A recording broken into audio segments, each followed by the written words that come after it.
Annaline Poel is Chief Operating Officer at Debt Rescue South Africa, and she joins us now. Very good evening to you, Annaline. Thank you so much for speaking to us.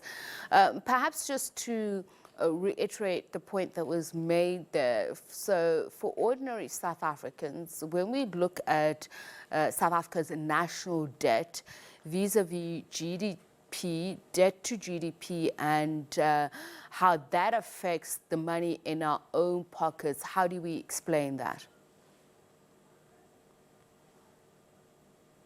Good evening, and thank you so much for having me.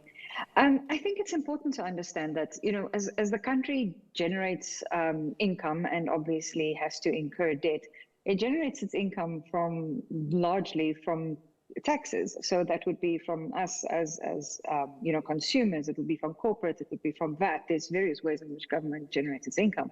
So it's very important to understand that there's this debt and it needs to be paid. And right now, it's sitting at an astronomical figure, and the reality is, it's borrowed and it's at interest rates, which means a large portion of what gets paid back every single month goes to interest first and then capital.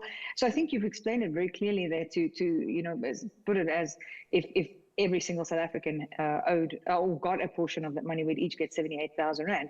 It's an astronomical amount, and it really is wreaking havoc on our economy and growth and moving forward, especially in the very difficult global time that we are facing right now.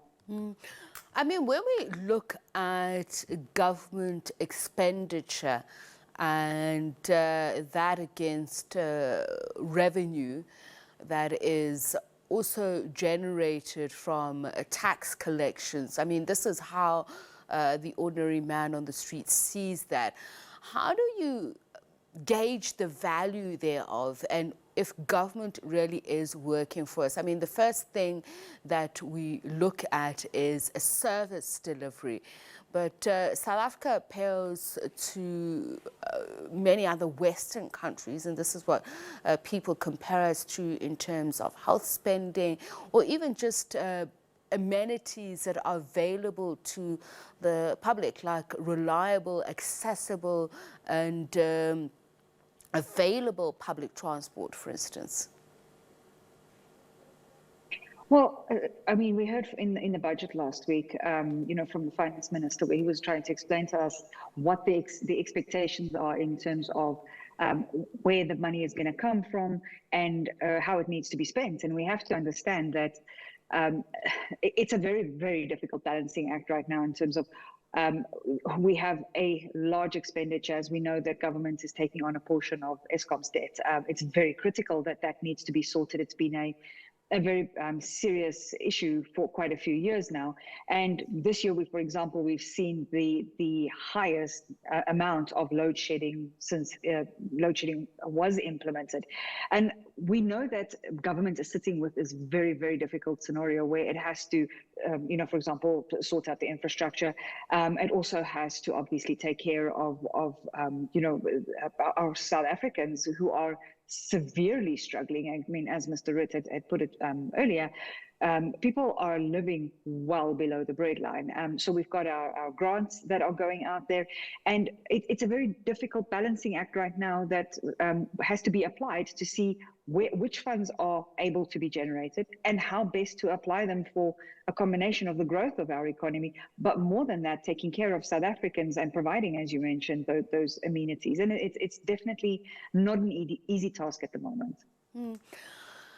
Just in terms of what you and I, as in South African citizens, are contributing, firstly, to the economy by being active, if we are able to, but also through those taxes. Because, I mean, if we look at debt levels in South Africa at the moment, I think a lot of people would probably tell you that they can't even they don't even feel like they can afford paying their taxes. So let's talk through the importance of that. We just heard the Reserve Bank governor, for instance, saying that monetary policy alone cannot solve the country's problems in terms of economic growth. So what is then the role of fiscal policy in conjoining all of these factors? Well, monetary policy right now, the biggest factor and the biggest impact that they have is obviously curbing inflation, and they do that through the interest rates, as we're aware. So, and then this year already, we've seen significant interest rate hikes. We're well back to pre-COVID levels in terms of what we're being charged in interest for our consumer debt, what we pay every single month on our installments. So, obviously, that is already an indication of what the Reserve Bank can do. But as the Reserve Bank governor also rightly said, it has a limited impact. It's broader than that. So I think what's really important is that in terms of expenditure, it's critical to see what is necessary, what is the right kind of debt for the country, for example, to incur. As we know, infrastructural development is a very important part of a country's economy, and investing in that, whether it is by loans, is a better option. And we know that we have infrastructural opportunities for enhancement and improvement. As we said, looking at Eskom is one of the first ones that really, because not only is it a good investment, but we know the impact it's having on business, it's having on the economy.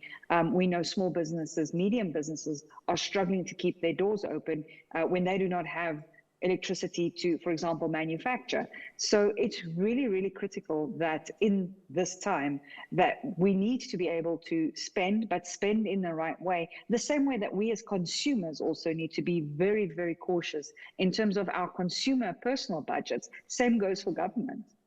And that's what I wanted to get to next. So just in terms of the work that you've done as Debt Rescue South Africa, what are the numbers that you're seeing in terms of consumer debt?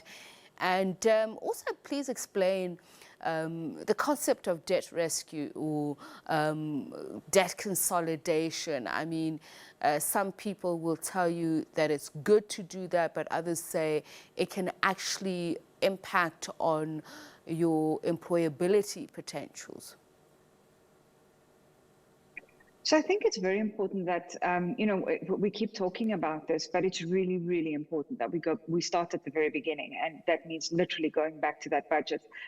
If you have debt, if you're one of the 20 million South Africans who are credit active and have debt, to make sure that if you are potentially one of the almost 40% who are over indebted, that you are making lifestyle changes where you still can.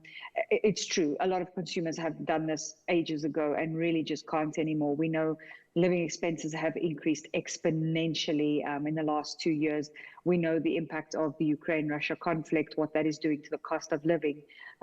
There's a multitude of factors, interest rate hikes, the cost of fuel that's gone up a lot is going up again tomorrow.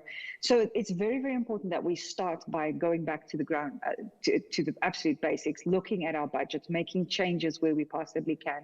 And then if you have made those changes and you cannot afford the minimum installments owing on your debt, that you look towards a legal solution which can help you protect your assets, give you that legal protection in the form of debt counseling.